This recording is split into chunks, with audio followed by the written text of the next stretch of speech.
This season so far, dead air and what it's covering for, the authority gradient that keeps the right voice silent at the worst possible moment, the joke that isn't one, and how you tell the difference before it's too late. 5 episodes in, Michael turns from what we say to each other to the older question underneath it, the script each of us is already running, and how far back it was written. Here's Michael. I watched a film the other day, a stolen couple of hours when something else had fallen through. Master and Commander, Russell Crowe. And it put me in mind of lives lived to someone else's script. Whether you were the captain giving the order or the pressed sailor following it, each of them was guided by what was expected of them.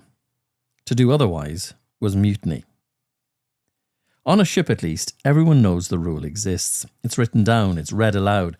You sign something or you were dragged aboard knowing exactly what you'd been dragged into. There's no confusion about who's in command or what happens if you defy it. Most of us are following orders we don't remember receiving from an authority we couldn't name if you asked us. I don't mean the obvious ones, the job, the mortgage, the school run. I mean the older ones, the ones written before you had a vote. A psychiatrist called Eric Berne spent the back half of his career trying to describe this. He didn't finish. He died before the work was done, which is its own small irony, a man studying life plans who ran out of time on his. But the idea survived him, and it's a useful one, that most of us aren't living a life so much as running a plot. A story with a shape, decided early, reinforced quietly, and rarely reread. The shape matters more than the content. 2 people can have completely different lives, different jobs, different countries, different everything, and be running the identical plot underneath. And here's what I mean. I know a man, never mind who, it doesn't matter, you'll know someone just like him, who spent 30 years telling himself he'll slow down once the current thing he's doing is finished. Not once he retires, only the current thing is finished. There was always somehow a current thing to do.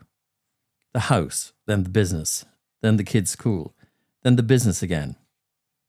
He isn't lying when he says it. He genuinely believes the rest is coming, right after this. That's not a personality trait. That's a plot with a very specific shape, and he's been faithfully executing it since long before he could have chosen it.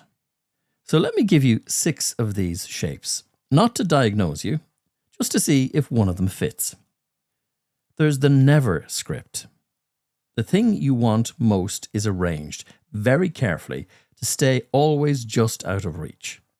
Not through bad luck, through architecture. You'll recognise it if the goalposts move every single time you get close, and you're the one moving them. People running this script are often the hardest workers in the room, which is exactly what keeps the arrangement invisible. The effort looks like ambition, not avoidance. There's the until script. My 30 years man. Nothing good is allowed to happen until some condition is met. I'll rest once the project's done. I'll enjoy it once it's earned. The condition has a way of never quite arriving and immediately being replaced by the next task.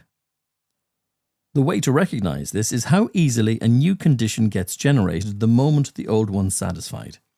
That speed is the plot protecting itself. Next, there's the always script. You stay. You complain convincingly and often, and you stay anyway. The complaint isn't a step towards leaving. The complaint is the plot. You could set your watch by it. Same grievance, same job, same relationship, 5 years running, and the complaint hasn't once been followed by an action. There's the after script. Something good happens, and you wait for the bill. A good week gets treated as a loan against a bad one coming. Joy in this script is never free. It's always going to be repaid with interest later. People running this one often can't simply enjoy a win. They actively go looking for what it's going to cost them before anything has actually gone wrong. There's almost, and it comes in two versions. The first, you stop every time at the same distance from the finish.